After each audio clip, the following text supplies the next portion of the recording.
രാമ രാമ രാമ ഹരേ ഹരേ ഹരേ കൃഷ്ണ കൃഷ്ണ കൃഷ്ണ ഹരേ ഹരേ ഹരേ രാമ രാമ രാമ ഹരേ ഹരേ ഹരേ കൃഷ്ണ കൃഷ്ണ കൃഷ്ണ ഹരേ ഹരേ ഹരേ രാമ രാമ രാമ ഹരേ ഹരേ ഹരേ കൃഷ്ണ കൃഷ്ണ കൃഷ്ണ കൃഷ്ണ ഹരേ ഹരേ ഹരേ രാമ രാമ രാമ ഹരേ ഹരേ ഹരേ കൃഷ്ണ കൃഷ്ണ കൃഷ്ണ കൃഷ്ണ ഹരേ ഹരേ ഹരേ രാമ രാമ രാമ ഹരേ ഹരേ ഹരേ ഹരേ കൃഷ്ണ മാതാജി പ്രണാമം. ഹരേ കൃഷ്ണ മാതാജി പ്രണാമം. ഓം നമോ ഭഗവതേ വാസുദേവായ. ഓം നമോ ഭഗവതേ വാസുദേവായ. ഓം നമോ ഭഗവതേ വാസുദേവായ. ഓം അജ്ഞാനതിമിരാന്ധസ്യ ജ്ഞാനാഞ്ജനശലാകയ ചക്ഷുരുന്മീലിതം യേന തസ്മൈ ശ്രീ ഗുരവേ നമഃ. ശ്രീ ചൈതന്യമനോഭീഷ്ടം സ്ഥാപിതം യേന ഭൂതലേ സ്വയം രൂപഗതാമഹ്യം ദദാതി സ്വപദാന്തികം. വന്ദേഹം ശ്രീഗുരൂൻ ശ്രീയുതപദകമലം ശ്രീഗുരോൻ വൈഷ്ണവാംശ ശ്രീരൂപം സാഗ്രജാതം സഹഗണ രഘുനാഥാനിതം തം സജീവം സാദ്വൈതം സാവധൂതം പരിജന സഹിതം കൃഷ്ണ ചൈതന്യദേവം ശ്രീരാധാകൃഷ്ണപാദാൻ സഹഗണ ലളിത ശ്രീ വിശാഖാംനിതംശ. ഹേ കൃഷ്ണ കരുണ സിന്ധോ ദീനബന്ധോ ജഗത്പദേ ഗോപേശ ഗോപികാന്ത രാധാകാന്ത നമോസ്തുതേ. തപ്തകാഞ്ചന ഗൗരാംഗി രാധേ വൃന്ദാവനേശ്വരി വൃഷഭാനുസുതേ ദേവി പ്രണമാമി ഹരിപ്രിയേ. വാഞ്ചാകൽപതരുഭ്യശ്ച കൃപാസിന്ധുഭ്യ ഏവ ച പതിതാനാം പാവനേഭ്യോ വൈഷ്ണവേഭ്യോ നമോ നമഃ. നമാവോം വിഷ്ണുപാദായ കൃഷ്ണപൃഷ്ഠായ ഭൂതലേ ശ്രീമതേ ജയപതാക സ്വാമിനിധി നാമിനെ നമാചാര്യപാദായ നിതായ കൃപാപ്രദായിനെ ഗൗരഗദാമതായ നഗരഗ്രാമതാരിണെ നമാവോം വിഷ്ണുപാദായ കൃഷ്ണപൃഷ്ഠായ ഭൂതലേ ശ്രീമതേ ഭക്തി വേദാന്ത സ്വാമിനിധി നാമിനെ നമസ്തേ സരസ്വതേ ദേവേ ഗൗരവാണി പ്രചാരിണേ നിർവിശേഷ ശൂന്യവാദി പാശ്ചാത്യദേശതാരിണേ. ജയ ശ്രീകൃഷ്ണ ചൈതന്യ പ്രഭു നിത്യാനന്ദ ശ്രീ അദ്വൈത ഗദാധര ശ്രീവാസാദി ഗൗരഭക്തവൃന്ദ.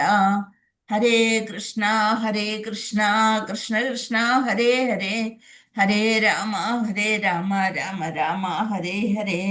ഹരേ കൃഷ്ണ കൃഷ്ണ കൃഷ്ണ ഹരേ ഹരേ ഹരേ രാമ രാമ രാമ ഹരേ ഹരേ. ഹരേ കൃഷ്ണ കൃഷ്ണ കൃഷ്ണ ഹരേ ഹരേ ഹരേ രാമ രാമ യാത്ര നിന്നല്ല അതുപോലെ പക്ഷികളൊക്കെ തലയെ കൂടെ ഒക്കെ പറക്കും. രാധാമാതാജി മ്യൂട്ടാക്കണം. ഹരേ കൃഷ്ണ. നിഗമകൽപതരോർഗളിതം ഫലം ശുഖമുഖാദമൃതദ്രവ സംയുതം പിബത ഭാഗവതം രസമാലയം മുഹുരഹോ രസികാ ഭുവി ഭാവുക. നാരായണം നമസ്കൃത്യം നരം ചൈവ നരോത്തമം ദേവീം സരസ്വതീം വ്യാസം തതോ ജയമുദീരയേത്. നഷ്ടപ്രായേഷു ഭദ്രേഷു നിത്യം ഭാഗവത സേവയാ ഭഗവതി ഉത്തമ ശ്ലോകേ ഭക്തിർഭവതി നൈഷ്ടകീ. മൂകം കരോതി വാചാലം പങ്കും ലംഘയതി ഗിരിം യത്കൃപാതമഹം വന്ദേ ശ്രീ പരമാനന്ദ മാധവം ശ്രീഗുരും ദീനതാരിണം. മദേകബന്ധോ മത്സംഖ്യൻ മദ്ഗുരോ മന്മഹാദന മന്നിഷ്ഠാരക മദ്ഭാഗ്യ മദാനന്ദ നമോസ്തുതേ. ഗ്രന്ഥരാജ ശ്രീമദ് ഭാഗവതം കി ജയ. ശ്രീല പ്രഭുപാദ് കി ജയ. കൃഷ്ണായ വാസുദേവായ ഹരയേ പരമാത്മനെ പ്രണതക്ലേശനാശായ ഗോവിന്ദായ നമോ നമഃ. പഞ്ചതത്വാത്മകം കൃഷ്ണം ഭക്തരൂപസ്വരൂപകം ഭക്താവതാരം ഭക്താഖ്യം നമാമി ഭക്തശാക്തികം. ഹരേ കൃഷ്ണ. അന്താരാഷ്ട്ര കൃഷ്ണാവസമിതി മംഗളൂരു ശ്രീ ശ്രീ രാധാ ഗോവിന്ദ മന്ദിർ ഇന്നത്തെ ഭാഗവതം ക്ലാസ്സിലേക്ക് എല്ലാവർക്കും സ്വാഗതം. ഹരേ കൃഷ്ണ. ഹരേ കൃഷ്ണ. മാതാജി പ്രണാമം. മാതാജി ഹരേ കൃഷ്ണ. നമ്മൾ ശ്ലോകം 11 തുടങ്ങിയല്ലേ ചർച്ച ചെയ്യേണ്ടത്? 11 തുടങ്ങണം. ഹരേ കൃഷ്ണ. ഓം നമോ ഭഗവതേ വാസുദേവായ. ഓം നമോ ഭഗവതേ വാസുദേവായ. ഓം നമോ ഭഗവതേ വാസുദേവായ. ഋഷയ ഊജു സുതജീവ സമാ സൗമ്യ ശാശ്വതീർവിശദം യശ യസ്ത്വം ശംസസി കൃഷ്ണസ്യ മർത്യാനാമാമൃതം ഹിന. ഋഷയ ഊജു സുതജീവ സമാ ശ്രേഷ്ഠരായ ഋഷിമാർ സൗമ്യ. പറഞ്ഞു. ശ്രേഷ്ഠരായ ഋഷിമാർ പറഞ്ഞു. സൂത ഹേ സൂത ഗോസ്വാമി, ഹേ സൂത ഗോസ്വാമി, ജീവസമ അങ്ങേക്ക് ഞങ്ങൾ ദീർഘായുസ്സു നേരുന്നു. സൗമ്യ ഗുരുവായ ശാശ്വതി ശാശ്വതമായ വിശദം വിശേഷിച്ചും യശഃ ദേശത്തിൽ യാത്വം അങ്ങ് നിമിത്തം ശംസസി കൃത്യമായി സംസാരിക്കുന്നു. കൃഷ്ണസ്യ ശ്രീകൃഷ്ണ ഭഗവാനെ കുറിച്ച് മർത്യാനാം മർത്യരെ കുറിച്ചും അമൃതം ജീവിതത്തിന്റെ അനശ്വരത ഹി നിശ്ചയം നമ്മുടെ ഋഷയ ഊജു. ഋഷിമാര് നൈമിഷാരണ്യത്തിലിരിക്കുന്ന ഋഷിമാര് പറയാണ് സൂത ഗോസ്വാമിയോട്. അത് അങ്ങ് വളരെ മനോഹരമായിട്ട് ഭഗവാനെ കുറിച്ച് പറയുന്നു. അത് ഞങ്ങളെ പോലുള്ളവർക്ക് അമൃതം പോലെയാണ്. നമുക്ക് നോക്കാം വിവർത്തനം ഭാവാർത്ഥം. ശ്രീലപ്രഭുവാദ്. ജയ് ശ്രീലപ്രഭുവാദ്. ശ്രേഷ്ഠരായ ഋഷിമാർ അരുളി ചെയ്തു, അല്ലയോ ഗുരുവായ സൂത ഗോസ്വാമി, അത്യന്തം ലളിതമായും ഹൃദ്യമായും പരമദിവ്യോത്തമ പുരുഷൻ ശ്രീകൃഷ്ണ ഭഗവാന്റെ കർമ്മങ്ങളെ അല്ലെങ്കിൽ ലീലകളെ കുറിച്ച് വിസ്തരിച്ച് പ്രഭാഷണം ചെയ്യുന്ന അങ്ങ് ശാശ്വതമായ യശസ്സോടെ അനേകം വർഷം ജീവിച്ചാലും എല്ലാവരുടെയും അനുഗ്രഹം ചൊരിഞ്ഞു കൊടുക്കുകയാണ് സൂത ഗോസ്വാമിക്ക്. എന്തുകൊണ്ട്? ഗുരുവാണ് അദ്ദേഹം. അത്യന്തം ലളിതമായാണ് ഭഗവാന്റെ കാര്യങ്ങൾ പറയണത്. ഹൃദ്യമായി മനസ്സിൽ തട്ടുന്ന വിധത്തിലാണ് പരമദിവ്യോത്തമ പുരുഷൻ ശ്രീകൃഷ്ണ ഭഗവാന്റെ കർമ്മങ്ങളെ അല്ലെങ്കിൽ ലീലകളെ കുറിച്ച് വിസ്തരിച്ച് പ്രഭാഷണം ചെയ്യുന്ന അങ്ങ് ശാശ്വതമായ യശസ്സോടെ കീർത്തിയോടെ അനേകം വർഷം ജീവിച്ചാലും എന്ന് അവര് അനുഗ്രഹം ചൊരിയണം. ഭൗതിക ജീവികളായ ഞങ്ങൾക്കത് അമൃതം പോലെയാണ്. ഏത്? ഭാഗവത പറയുന്നത് ഭഗവാനെ കുറിച്ച് കേൾക്കുന്നത് അല്ലെ പറയുന്നത് അമൃതം പോലെയാണ്. അതായത് ഞങ്ങൾക്ക് മരണമില്ലാത്ത ഒരവസ്ഥയിലേക്ക്, അത് പാനം ചെയ്യുമ്പോൾ മരണമില്ലാത്ത ഒരവസ്ഥയിലേക്ക് വരും. അത്രയും ശ്രേഷ്ഠമാണ് എന്നാണ് പറയണത്. ഭാവാർത്ഥം. പരമദിവ്യോത്തമ പുരുഷന്റെ അതീന്ദ്രിയ ഗുണങ്ങളെയും കർമ്മങ്ങളെയും കുറിച്ച് നാം ശ്രവിക്കുമ്പോൾ ഭഗവത്ഗീത 4:9 ഭഗവത്ഗീത 4:9 പറഞ്ഞിരിക്കണ ജന്മകർമ്മച മേ ദിവ്യം ഏവം യോ വേത്തി തത്വതഃ ദേഹം പുനർജന്മ നൈതി മാമേതി സോ അർജുന. അതാണ് പറഞ്ഞിരിക്കുന്നത്. അല്ലയോ അർജുന, എന്റെ ജനനത്തെ കുറിച്ചും പ്രവർത്തികളുടെയും അതീന്ദ്രിയ സ്വഭാവം ഗ്രഹിച്ചവർ അവർക്ക് എന്തില്ല? മരണശേഷം വീണ്ടും ഭൗതിക ലോകത്തില് പിറക്കുന്നില്ല. അവർ ശാശ്വതമായ എന്റെ ലോകത്തിൽ എത്തുന്നു. അതാണ് 4:9 ഭഗവാൻ സ്വയം അരുളി ചെയ്തതിനെ കുറിച്ചും നാം സദാ സ്മരിക്കേണ്ടതാകുന്നു. ഭഗവാന്റെ കർമ്മങ്ങൾ അദ്ദേഹം മാനവ സമൂഹത്തിൽ പ്രവർത്തിക്കുമ്പോൾ പോലും അവയെല്ലാം തന്നെ അതീന്ദ്രിയങ്ങളാണ്. ജന്മ കർമ്മച്ച മേ ദിവ്യം ഏവം യുവേത്തി തത്വതഃ ത്യക്താ ദേഹം പുനർജന്മ നൈതി മാമേതി സോ അർജുന. അപ്പൊ അതുകൊണ്ട് അതെല്ലാം എങ്ങനെയുള്ളതാണ്? മാനവ സമൂഹത്തിൽ പ്രവർത്തിക്കുമ്പോൾ പോലും അവയെല്ലാം തന്നെ അതീന്ദ്രിയങ്ങളാണ്. എന്തെന്നാൽ അവയെല്ലാം ഭഗവാന്റെ ഭൗതിക ശക്തികളിൽ നിന്നും തികച്ചും വ്യത്യസ്തമായ സ്വരാഘാതത്തോടുകൂടി ഉച്ചരിക്കപ്പെടുന്ന അദ്ദേഹത്തിന്റെ ആത്മീയ ശക്തിയാണ്. ഭഗവാനെ കുറിച്ച് അറിയുന്നത് ആത്മീയ ശക്തിയാണ്.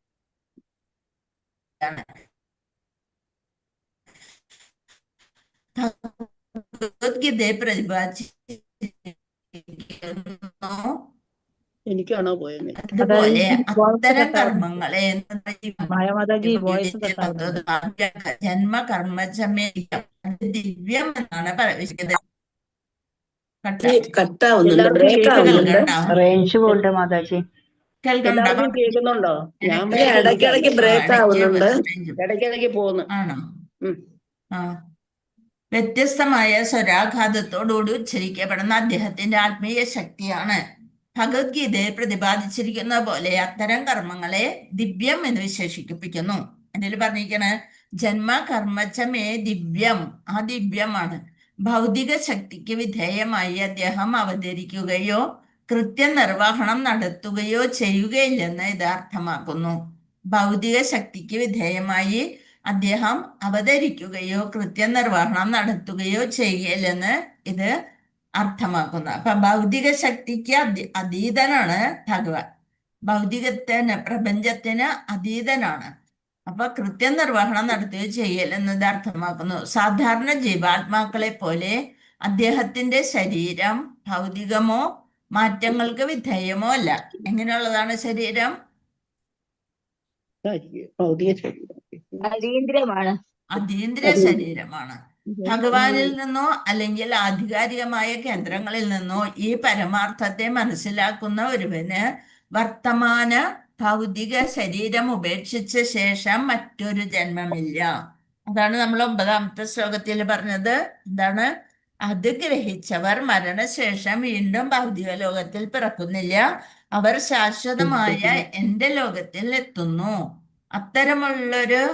അത്തരമൊരു പ്രബുദ്ധാത്മാവ് ഭഗവാന്റെ ആത്മീയ രാജ്യത്തിൽ അല്ലെ ധാമത്തെ പ്രവേശിക്കുകയും ഭഗവാന്റെ അതീന്ദ്രിയ പ്രേമയുധ സേവനത്തിൽ വ്യാപൃതനാകുകയും ചെയ്യുന്നു.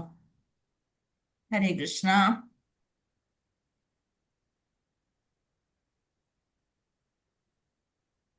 അത്തരമൊരു പ്രബുദ്ധാത്മാവ് ഭഗവാന്റെ ആത്മീയ രാജ്യത്തെ പ്രവേശിക്കുകയും ഭഗവാന്റെ അതീന്ദ്രിയ പ്രേമയുദ്ധ സേവനത്തിൽ വ്യാപൃതനാകുകയും ചെയ്യുന്നു.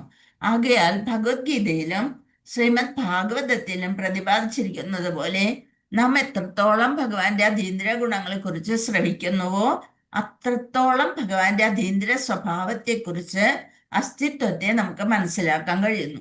കേൾക്കും തോറും ഭഗവാൻ ഈ ബ്രഹ്മാണ്ടം മുഴുവൻ നിറഞ്ഞിരിക്കുന്ന ഭഗവാൻ, എല്ലാവരുടെ ഉള്ളിലും പരമാത്മാവായിട്ട് എല്ലാ ജീവാത്മാക്കളെയും അറിയുന്ന ഭഗവാൻ എന്റെ അതീന്ദ്രിയ സ്വഭാവത്തെ കുറിച്ച് നമുക്ക് മനസ്സിലാക്കാൻ കഴിയുന്നു. മാത്രവുമല്ല, പ്രകാരം ഭഗവത് സന്നിധിയിലേക്ക്, ഭഗവത് ധാമത്തിലേക്ക് മടങ്ങിച്ചെല്ലാനുള്ള മാർഗത്തിൽ സുനിശ്ചിതമായ പുരോഗതി ഉണ്ടാകുന്നു. അപ്പൊ എന്താണ്? അത് കേൾക്കും തോറും നമ്മൾക്ക് ഭഗവാന്റെ ധാമത്തിലേക്ക് മടങ്ങിച്ചെല്ലാനുള്ള മാർഗത്തിൽ സുനിശ്ചിതമായ പുരോഗതി ഉണ്ടാകുന്നു.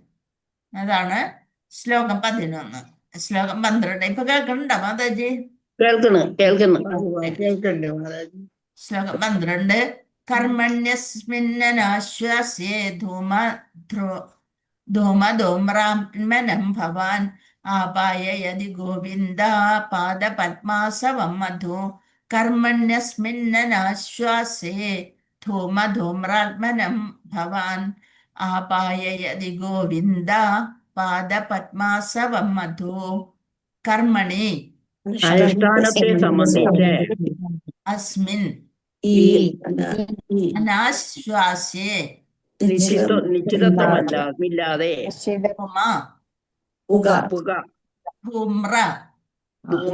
ആത്മനം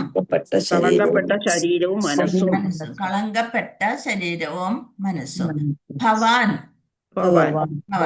ആപായയതി അത്യന്ത ഹൃദ്യമായ ഗോവിന്ദ പരമദിവ്യത്വ പുരുഷൻ പാദങ്ങൾ പത്മ ആസവം താമരപ്പൂവിന്റെ പീയൂഷം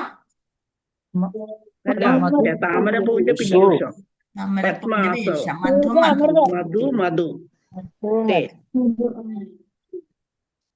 ആരാ കിടന്ന് ബഹളം വെക്കണേ? ഹരേ കൃഷ്ണ. അതേപോലെ നമ്മള് ഗുരുവന്ദനം ചൊല്ലുമ്പോൾ എല്ലാരും അതിൽ ശ്രദ്ധിക്കുക. ഭഗവാനെ സ്തുതിച്ചുകൊണ്ട് അല്ലെങ്കിൽ ഗുരുവിനെ വന്ദിച്ചുകൊണ്ട് നമുക്ക് ക്ലാസ് തുടങ്ങിയാൽ മാത്രമേ അത് കേൾക്കുന്നവരും അത് ചൊല്ലിക്കൊണ്ടിരിക്കണം. അത് ഓൺ ചെയ്യാണ്ട് ചൊല്ലണത്, ഓൺ ചെയ്ത് കഴിഞ്ഞാൽ എല്ലാവരെയും കൂടി ബഹളാവും. അപ്പൊ നമ്മൾ ചൊല്ലുമ്പോൾ അതെല്ലാരും അത് ഏറ്റവും മനസ്സിൽ പറഞ്ഞുകൊണ്ടിരിക്കണം. ആ നേരത്ത് എന്തെല്ലാം ബഹളങ്ങളാണ് നടക്കുന്നത്. ഹരേ കൃഷ്ണ. അത് ശ്രദ്ധിക്കാം.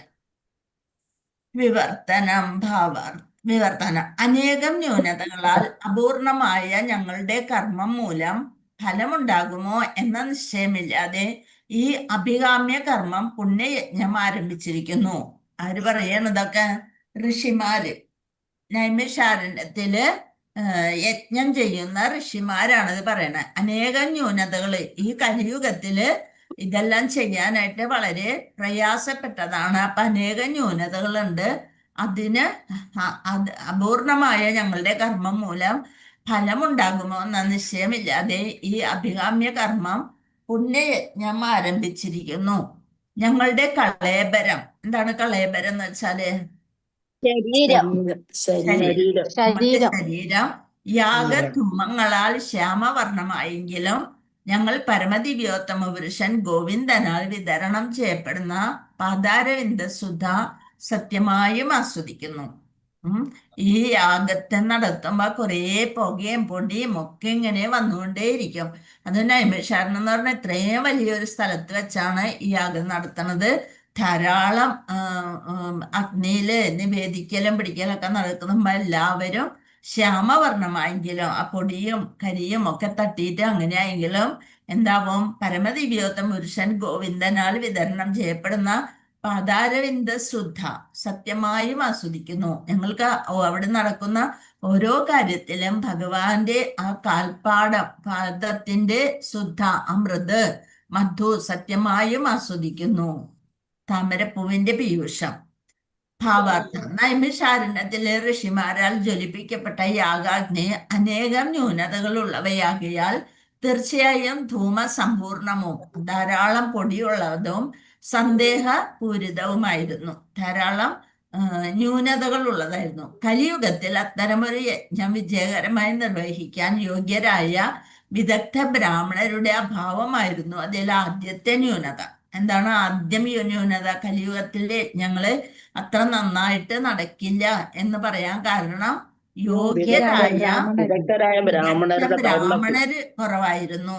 യോഗ്യരായ വിദഗ്ധ ബ്രാഹ്മണരുടെ അഭാവം ആദ്യത്തെ ന്യൂനത. അത്തരം യജ്ഞാനുഷ്ഠാനങ്ങളിൽ ഏതെങ്കിലും വിധത്തിലുള്ള വൈരുദ്ധ്യം മുഴുവൻ യജ്ഞത്തെയും നശിപ്പിക്കുന്നുവെന്ന് മാത്രമല്ല യജ്ഞഫലവും അത്ര സുനിശ്ചിതമല്ല. അപ്പൊ എന്തെങ്കിലും തെറ്റ് അതിൽ വന്നു പോയിട്ടുണ്ടെങ്കിൽ, അങ്ങനെ വൈരുദ്ധ്യം വന്നാല് മുഴുവൻ യജ്ഞത്തെയും, ഇത്രയും കഷ്ടപ്പെട്ട് നടത്തുന്ന യജ്ഞത്തെ നശിപ്പിക്കുന്നു. അത് മാത്രമല്ല അതിന്റെ ഫലവും ലഭിക്കുമെന്ന് നിശ്ചയമില്ല. നെൽപ്പാടങ്ങളിലെ അധ്വാനത്തിന്റെ ഫലം ഈശ്വര കൃപയായ മഴയെ ആശ്രയിച്ചിരിക്കുന്നു. ഈശ്വരകൃതമായ മഴയെ ആശ്രയിച്ചിരിക്കുന്നു. നെൽപ്പാടങ്ങളില് അല്ലെന്നുണ്ടെങ്കിൽ അതെല്ലാം കരിഞ്ഞുണങ്ങിപ്പോകും. ശരിയായ സമയത്ത് മഴ കിട്ടണം. അത് എല്ലാം വിത്തെല്ലാം റെഡിയായിരിക്കുമ്പോൾ മഴ കിട്ടിയാൽ അതും നശിച്ചു പോകും. ശരിയായ സമയത്ത് മഴ ലഭിച്ചില്ലെങ്കിൽ കരിഞ്ഞും പോകും. നെൽപ്പാടങ്ങളിലെ അധ്വാനത്തിന്റെ ഫലം ഈശ്വരകൃതമായ മഴയെ ആശ്രയിച്ചിരിക്കുന്നു. ആകയാൽ അധ്വാനത്തിന്റെ ഫലം അനിശ്ചിതത്വമാകുന്നു. അതുപോലെ കലിയുഗത്തിൽ ഏതു വിധത്തിലുള്ള യജ്ഞാനുഷ്ഠാനവും സന്നിഗ്ധമാകുന്നു. ഒന്നും ഉറപ്പിച്ചു പറയാൻ പറ്റില്ല. അത് ശരിയായോ ന്യൂനതയൊന്നുമില്ലാതെ ശരിയായി ഭഗവാന്റെ ചരണ പത്മയുഗത്തിൽ എത്തിച്ചേർന്നോ ഒന്നും നമുക്ക് പറയാൻ സാധിക്കില്ല. എന്നാൽ കലിയുഗത്തിലെ തത്വദീക്ഷയില്ലാത്ത അത്യാഗ്രഹികളായ ബ്രാഹ്മണർ നിഷ്കളങ്കരായ പൊതുജനങ്ങളോട് ധർമ്മശാസ്ത്രങ്ങളിലെ നിരോധനങ്ങൾ വെളിപ്പെടുത്താതെ കലിയുഗത്തിൽ ഭഗവത് ദിവ്യനാമജപമെന്ന സങ്കീർത്തന യജ്ഞമല്ലാതെ മറ്റു യജ്ഞാനുഷ്ഠാനങ്ങളൊന്നും ഫലവത്താകില്ലെന്ന വസ്തുത വെളിപ്പെടുത്താതെ അത്തരം അനിശ്ചിതത്വ യജ്ഞാനുഷ്ഠാന പ്രദർശനങ്ങൾക്ക് അവരെ പ്രേരിപ്പിക്കുന്നു. ഈ ഒരു വാചകത്തിന്റെ ശരിയായ അർത്ഥം ആർക്ക് പറയാൻ പറ്റും? ഹരേ കൃഷ്ണ നാമമാണ് കലിയുഗത്തിലെ ഏറ്റവും ഇതെന്ന് പറയാതെ അല്ലേ?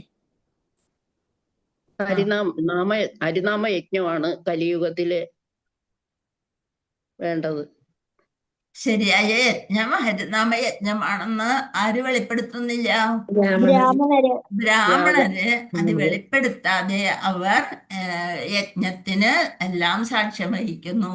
മറ്റ് യജ്ഞാനുഷ്ഠാനങ്ങളെല്ലാം ഫലവത്താകില്ലെന്ന വസ്തുത വെളിപ്പെടുത്താതെ അത്തരം അനിശ്ചിതത്വ യജ്ഞാനുഷ്ഠാന പ്രദർശനങ്ങൾക്ക് അവരെ പ്രേരിപ്പിക്കുന്നു. സാധാരണ ജനങ്ങളെ അവര് പ്രേരിപ്പിച്ച് ഇപ്പൊ ഈ ബുദ്ധിമുട്ടുകളൊക്കെ തീരുന്നുണ്ട്, യജ്ഞം നടത്തണം, മുൻപൊക്കെ അങ്ങനെ നടത്തിയിരുന്നു, അതുകൊണ്ട് എല്ലാവരും അതിനൊരുങ്ങണം, അങ്ങനെയൊക്കെ പറഞ്ഞ് അവര് മറ്റുള്ളവരെ പ്രേരിപ്പിക്കുന്നു. അപ്പൊ പാവം ജനങ്ങള് അത് വിചാരിക്കുന്നു, പക്ഷെ ഇവര് അത്യാഗ്രഹികളാണ്.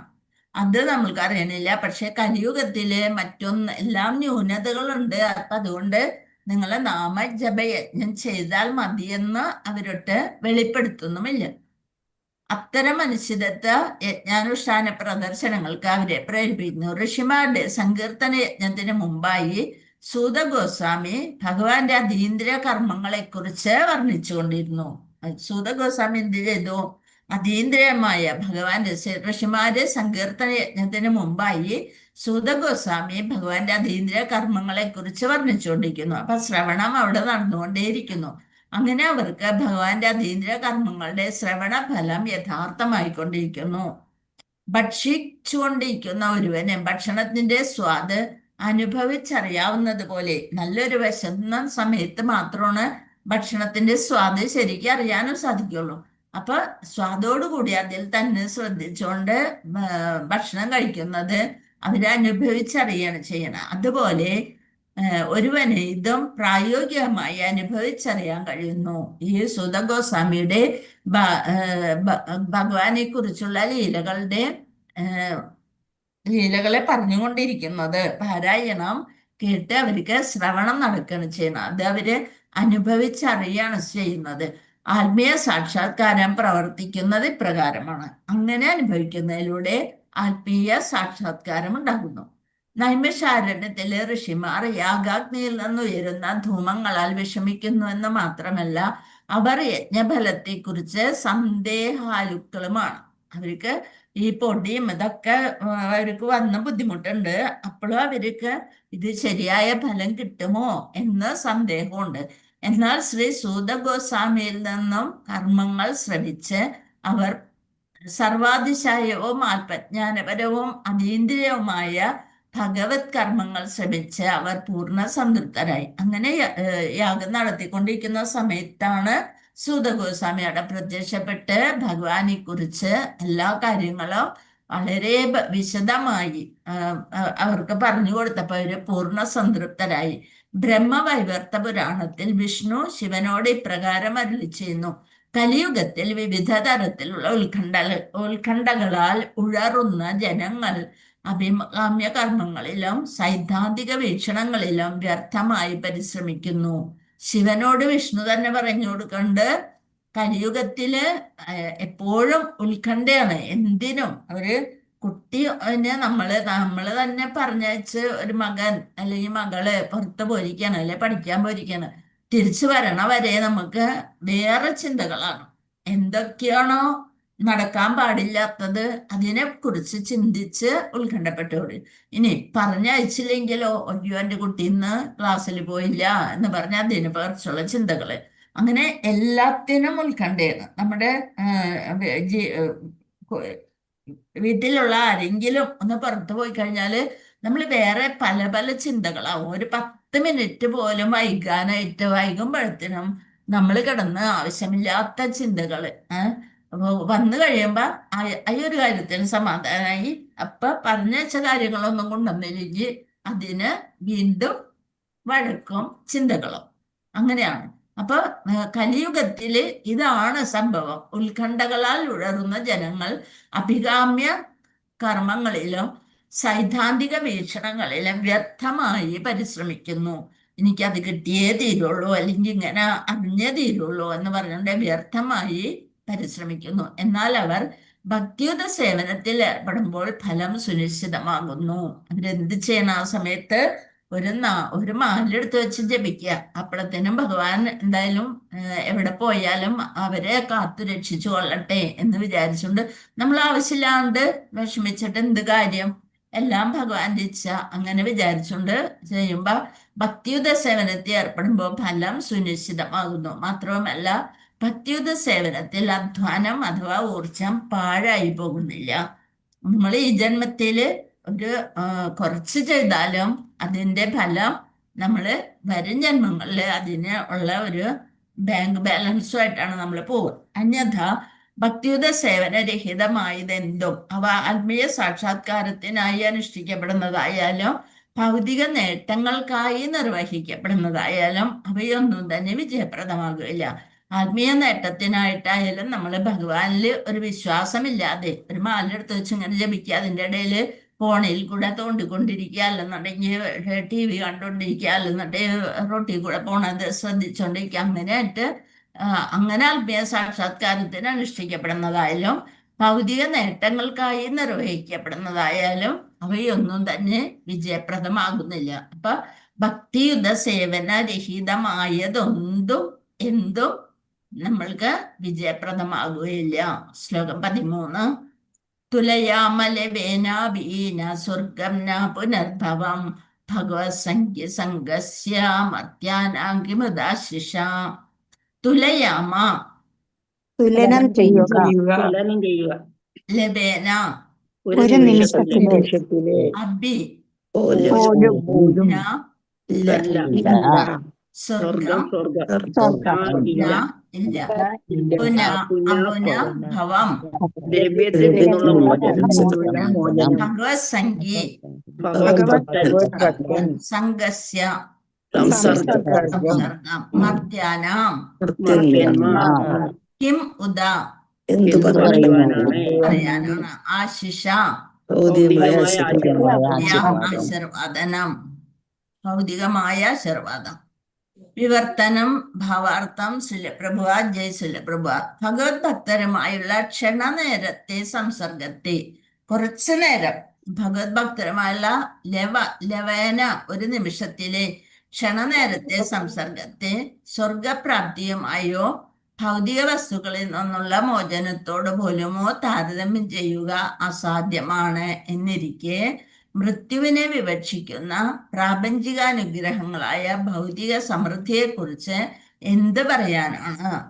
അതാണ് എന്താണ് സാധുസംഘ അവരായിട്ടുള്ള ഒരു നേരത്തെ, ഒരു നിമിഷ നേരത്തെ സംസർഗത്തെ ഭഗവാന്റെ സ്വർഗപ്രാപ്തിയുമായോ ഭൗതിക വസ്തുക്കളിൽ നിന്നുള്ള മോചനത്തോട് പോലുമോ താരതമ്യം ചെയ്യുക അസാധ്യമാണ്, അതിനേക്കാളൊക്കെ അതീന്ദ്രിയമാണ് എന്നിരിക്കെ മൃത്യുവിനെ വിവക്ഷിക്കുന്ന പ്രാപഞ്ചിക അനുഗ്രഹങ്ങളായ ഭൗതിക സമൃദ്ധിയെക്കുറിച്ച് എന്ത് പറയാനാണ്? ഭൗതികത കൂടും തോറും നമ്മളെ മൃത്യുവിനെ വിളിച്ചു വരുത്തുകയാണ് ചെയ്യുന്നത്. ഭാവാർത്ഥം പൊതുവായ ചില സമാന ആശയങ്ങളുള്ള പക്ഷം ഒന്നിനെ മറ്റൊന്നുമായി താരതമ്യം ചെയ്യുവാൻ സാധ്യമാണ്. ഒരുവന് ഭഗവത് ഭക്തനുമായുള്ള സംസർഗത്തെ ഭൗതികമായ ഒന്നിനോടും തുലനം ചെയ്യുക സാധ്യമല്ല. ചില കാര്യങ്ങളൊക്കെ നമുക്ക് തുലനം ചെയ്യാൻ പറ്റും, പക്ഷെ ഭഗവത് ഭക്തരുമായുള്ള സംസർഗത്തെ ഭൗതികമായ ഒന്നിനോടും തുലനം ചെയ്യുക സാധ്യമല്ല. അതായത് ഭൗതികമായ ഒന്നിനോട് ഭഗവത് ഭക്തനുള്ള സംസർഗത്തെ താരതമ്യം ചെയ്യരുത്. ഭൗതിക ആസ്വാദനത്തിന് അടിമകളായവർ ചന്ദ്രലോകം, ഇന്ദ്രലോകം തുടങ്ങിയ സ്വർഗലോകങ്ങളിൽ എത്തിച്ചേരാൻ കാക്ഷിക്കുന്നു. അപ്പൊ നമ്മൾക്ക് കുറേ പുണ്യകർമ്മങ്ങളൊക്കെ ചെയ്ത് ഭൗതിക ആസ്വാദനത്തിന് അടിമകളായി ചന്ദ്രലോകം, ഇന്ദ്രലോകം തുടങ്ങിയ സ്വർഗലോകങ്ങളിൽ എത്തിച്ചേരാൻ കാക്ഷിക്കുന്നു. അവിടെയൊക്കെ എത്തണം എന്ന് വിചാരിച്ചാണ് നമ്മൾ ഓരോ കാര്യങ്ങൾ ചെയ്യുന്നത്. ഭൗതികമായ സൈദ്ധാന്തിക വീക്ഷണങ്ങളിൽ അല്ലെങ്കിൽ ഊഹാപോഹങ്ങളിൽ ഉത്കർഷം പ്രാപിച്ചവർ എല്ലാവിധ ഭൗതിക ബന്ധനങ്ങളിൽ നിന്നും മോചനം കാക്ഷിക്കുന്നു. ഭൗതികമായ സൈദ്ധാന്തിക വീക്ഷണങ്ങളിൽ അല്ലെങ്കിൽ ഊഹാപോഹങ്ങളിൽ ഉത്കർഷം പ്രാപിച്ചവർ എല്ലാവിധ ഭൗതിക ബന്ധനങ്ങളിൽ നിന്നും മോചനം കാക്ഷിക്കുന്നു. അവര് ഞാൻ ജോലി ചെയ്യുന്നു, എൻ്റെ കഷ്ടപ്പാട് കൊണ്ട്, അല്ലെന്നുണ്ട് എൻ്റെ കരുത്തുകൊണ്ട്, എൻ്റെ ശക്തി കൊണ്ട്, അല്ലെ ജ്ഞാനം കൊണ്ട് ഇതെല്ലാം ഉണ്ടാക്കി എന്ന് പറഞ്ഞുകൊണ്ട് അവര് എല്ലാവിധ ഭൗതിക ബന്ധനങ്ങളിൽ നിന്നും മോചനം കാക്ഷിക്കുന്നു. എല്ലാവിധ ഭൗതിക പുരോഗതികളിലും മോഹഭംഗമുണ്ടായ ഒരുവൻ അപുനർഭവ എന്ന് വിളിക്കപ്പെടുന്ന പുനർജന്മരാഹിത്യം അഥവാ വിപരീത സ്വഭാവത്തിലുള്ള മോക്ഷം കാക്ഷിക്കുന്നു. അവരെന്ത് ചെയ്യും? ഭൗതിക പുരോഗതികളിൽ ഒന്നും ശരിയായില്ല, മോഹഭംഗമുണ്ടായി. അവര് അപുനർഭവ എന്ന് വിളിക്കപ്പെടുന്ന പുനർജന്മരാഹിത്യം, പുനർജന്മം എന്നൊന്ന് ഇല്ല എന്ന് പറഞ്ഞിട്ട് ഇല്ലാത്ത അവസ്ഥ. വിപരീത സ്വഭാവത്തിലുള്ള മോക്ഷം കാക്ഷിക്കുന്നു. എന്നാൽ ശുദ്ധ ഭഗവത് ഭക്തർ സ്വർലോക സുഖത്തെയോ ഭൗതിക ബന്ധനങ്ങളിൽ നിന്നുള്ള മോചനത്തെയോ കാക്ഷിക്കുന്നില്ല. ഇത് രണ്ടും വേണ്ട, മുക്തിയും വേണ്ട അവർക്ക്, സ്വർലോകവും വേണ്ട. അവർ സുഖം ദുഃഖം മുതലായ എല്ലാവിധ ഭൗതിക ബന്ധനങ്ങളിൽ നിന്നും മുമ്പേ തന്നെ മുക്തരാണ്. സുഖവും ദുഃഖവും എല്ലാം ഒരുപോലെ സ്ഥിതപ്രജ്ഞരാണ്. തന്നിമിത്തം അവർ യഥാർത്ഥത്തിൽ ഭൗതിക ലോകത്തിൽ നിന്ന് പോലും മുക്തരായ ആത്മാക്കളാണ്. എല്ലാം ത്തിൽ നിന്നും ആ ബന്ധനങ്ങളിൽ നിന്ന് മുക്തരായവരാണ്. അത് ശരിയായ ഭക്തന്മാരട്ടാ, നമ്മളെ ഭക്തരൊന്നല്ലേ. ആകയാൽ സ്വർലോകങ്ങളിൽ ലഭ്യമാകുന്ന ഭൗതിക ആനന്ദങ്ങൾ പോലും ശുദ്ധ ഭഗവത് ഭക്തരെ സംബന്ധിച്ചിടത്തോളം മായാദർശനങ്ങൾ മാത്രമാണ്. അവർക്ക് സ്വർഗത്തിൽ നിന്നുള്ള ആ സുഖം ഒന്നും വേണ്ട എന്നാണ് അവര് പറയുന്നത്. ഇത് ശുദ്ധ ഭഗവത് ഭക്തർ അതീന്ദ്രിയ അസ്തിത്വത്തിൽ നിരതരാണെന്ന്, അതായത് ഭൗതിക ലോകത്തും ആത്മീയ ലോകത്തും ഭഗവാന്റെ പ്രേമയുധ സേവനത്തെ വ്യാപൃതരാണെന്ന് അർത്ഥമാക്കുന്നു. അവർക്ക് എന്ത് മതി? ഈ ലോകത്തായാലും അതേപോലെ ഭഗവാന്റെ ലോകത്തിലെത്തിയാലും ഭഗവത് സേവ മാത്രം മതി എന്നാണ് അവർ അർത്ഥമാക്കുന്നു. ഓഫീസിലായാലും വീട്ടിലായാലും അല്ലെങ്കിൽ മറ്റേതെങ്കിലും സ്ഥലത്തായിരുന്നാലും ഒരു സർക്കാർ ഉദ്യോഗസ്ഥൻ ഒരുപോലെ തന്നെയാകുന്നു. അതുപോലെ തന്നെയാണ് ഒരു ശുദ്ധ ഭഗവത് ഭക്തനും. അയാൾ സദാ ഭഗവാന്റെ അതീന്ദ്രിയ സേവനത്തിൽ മുഴുകിയിരിക്കുന്നു. അതിനാൽ ഭൗതികമായ കാര്യങ്ങളിൽ അയാൾക്ക് യാതൊരുവിധ താല്പര്യവുമില്ല. ഭൗതികമായിട്ട് എല്ലാതുണ്ടെങ്കിലും അതിലൊന്നും അത്രയധികം മുഴുകുന്നില്ല. ഭൗതികമായ ഒന്നിലും ഭക്തന് താല്പര്യമില്ലായകയാൽ മരണത്തോടുകൂടി അവസാനിക്കുന്ന ഭൗതിക അനുഗ്രഹങ്ങളായ രാജാധികാരത്തിൽ നിന്നോ അതുപോലുള്ള മറ്റേതെങ്കിലും അധികാരങ്ങളിൽ നിന്നോ ഏതെങ്കിലും വിധത്തിലുള്ള ആനന്ദം ഭക്തനെ എങ്ങനെ ലഭിക്കും? അപ്പൊ ഇത് ആരുടെ ഉദാഹരണമാണ് ഇവിടെ? പരീക്ഷിത മഹാരാജാവ് അല്ലെ, ഇത്ര വലിയ രാജാവായി എല്ലാ സുഖങ്ങളും ഉണ്ടായിട്ടും ഒന്നും ആവശ്യമില്ല, എല്ലാം ഭഗവത് സേവനത്തിന് എന്നോളം എത്തില്ല എന്ന് പറയുന്നു. ഏതെങ്കിലും വിധത്തിലുള്ള ആനന്ദ ഭക്തനെ എങ്ങനെ ലഭിക്കും? ഭക്തിയുത സേവനം ശാശ്വതവും ആത്മീയവുമാകിയാൽ അതിന് അവസാനമില്ല.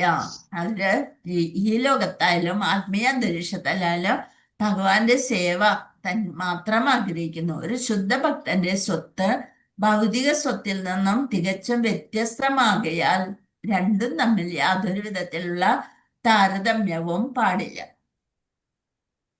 ഇപ്പൊ പലരും പല വലിയ വലിയ ജോലികളിൽ ഇരുന്നായാലും അവര് ഭഗവാന്റെ കാര്യങ്ങളിൽ ഇരിക്കുമ്പോ അവർക്ക് അതൊന്നും ഒരു പ്രശ്നമേ ഇല്ല. ഒരു ശുദ്ധ ഭക്തന്റെ സ്വത്ത് എത്ര സ്വത്ത് അതിൽ നിന്ന് കിട്ടിയാലും ഭൗതിക സ്വത്തിൽ നിന്നും തികച്ചും വ്യത്യസ്തമാകിയാൽ രണ്ടും തമ്മിൽ യാതൊരു വിധത്തിലുള്ള താരതമ്യവും പാടില്ല. സൂത ഗോസ്വാമി ഒരു ശുദ്ധ ഭഗവത് ഭക്തനായിരുന്നു.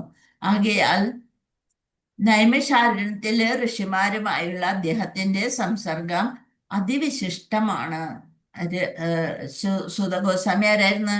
ഒരു ശുദ്ധ ഭഗവത് ഭക്തനായിരുന്നു. നൈമിഷാരണ്യത്തിലെ ഋഷിമാരുമായുള്ള അദ്ദേഹത്തിന്റെ സംസർഗം അതിവിശിഷ്ടമാണ്. ഭൗതിക ലോകത്ത് സ്ഥൂല ഭൗതികവാദികളുമായുള്ള സംസർഗം യഥാർത്ഥത്തിൽ ദണ്ഡനാർഹമാകുന്നു. അങ്ങനെയുള്ളവർക്ക് ഭൗതിക ലോകത്തിലെ ഈ ആളുകളുമായുള്ള സംസർഗം ദണ്ഡനാർഹം, വടികൊണ്ട് അടി കിട്ടുന്ന തരത്തിലുള്ളതായിരുന്നു. ഭൗതികവാദിയെ യോഷി സംഖി അല്ലെങ്കിൽ ഭൗതിക ആസ്വാദനങ്ങളിൽ അത്യന്ത അഭിനിവേശമുള്ളവൻ, സ്ത്രീകളിലും മറ്റു വിഷയങ്ങളിലും, അതിന് പറയുന്ന പേരാണ് യോഷിത് സംഖി എന്ന് വിശേഷിപ്പിക്കുന്നു. അത്തരം ബന്ധം അഥവാ അഭിനിവേശം വ്യവസ്ഥീകൃതമാണ്. സ്ത്രീകളിലും മറ്റു വിഷയങ്ങളിലും ഒക്കെ ഉള്ള അഭിനിവേശം വ്യവസ്ഥീകൃതമാണ്. എന്തെന്നാൽ അത് ജീവിതത്തിന്റെ ഐശ്വര്യവും അനുഗ്രഹങ്ങളും നശിപ്പിക്കുന്നു. പരസ്ത്രീകളുമായുള്ള ബന്ധത്തിൽ നിന്ന് അവരുടെ എല്ലാ സ്വത്തും അവർക്ക് വേണ്ടിയിട്ട് കളയാനും അതിനും തയ്യാറായിട്ട് ചെല്ലുമ്പോൾ ഐശ്വര്യവും അനുഗ്രഹങ്ങളും എല്ലാം നശിക്കുന്നു. ഭഗവാന്റെ നാമരൂപം ഗുണങ്ങൾ മുതലായവയുമായി സദാ സംസർഗം പുലർത്തുന്ന ഭാഗവത സംഖ്യ. വേറെ ആദ്യം പറഞ്ഞത് എന്തായിരുന്നു? യോഷി സംഖ്യ. അത് ഭൗതിക ആസ്വാദനങ്ങളിൽ അഭിനിവേശമുള്ളവരായിട്ടുള്ള സംഘം. അതേസമയം ഭാഗവത സംഖ്യ ഇതിന്റെ നേരെ വിപരീതനാണ്. അത്തരം സംസർഗം സദാ അഭികാമ്യമാണ്. അവരുമായിട്ട് ലവനേരത്തെ ഒരു ക്ഷണനേരത്തെ സംസർഗം പോലും അഭികാമ്യമാണ്, ആരാധ്യമാണ്. മൂല്യമുള്ളതാണ്. മാത്രമല്ല ജീവിതത്തിന്റെ പരമലക്ഷ്യമായി ഒരുവന് ഇതിനെ സ്വീകരിക്കാവുന്നതാണ്. ഇവിടെ പരീക്ഷിത മഹാരാജാവ് ശുകദേവ ഗോസ്വാമിയുമായിട്ടുള്ള സംഘം കിട്ടി. ഒരു 7 ദിവസം കൊണ്ട് മരിക്കും, 7 ദിവസം ഇഷ്ടം പോലെ മതി എന്നുള്ള മട്ടിൽ അദ്ദേഹം ശുകദേവ ഗോസ്വാമിയിൽ നിന്ന് ഭാഗവതം കേൾക്കാണ് ചെയ്യണത്. അപ്പോ അത് സദാ അഭിരാമി ആ സമയത്ത് ഉണ്ടായതാണ് ആര്? സൂത ഗോസ്വാമി. എന്നിട്ടാണ് സൂത ഗോസ്വാമി നൈമിഷാരണ്യത്തില് ഋഷിമാരോട് ഈ കഥകളെല്ലാം പറഞ്ഞു കൊടുക്കുന്നത്. അപ്പം മാത്രമല്ല ജീവിതത്തിന്റെ പരമലക്ഷ്യമായി ഒരുവൻ ഇതിനെ സ്വീകരിക്കാവുന്നതാണ്. ഹരേ കൃഷ്ണ. 8 മണി. പഞ്ചകൽപതരുഭ്യശ്ച കൃപാസിന്ധുഭ്യേവ ച പതിതാനാം പാവനേഭ്യോ വൈഷ്ണവേഭ്യോ നമോ നമഃ. अनंत वैष्णव भक्त वृंदी की जय, श्रील प्रभुपाद की जय, श्री गुरुदेव की जय, निताय गौर प्रेमानंदे। हरि हरि।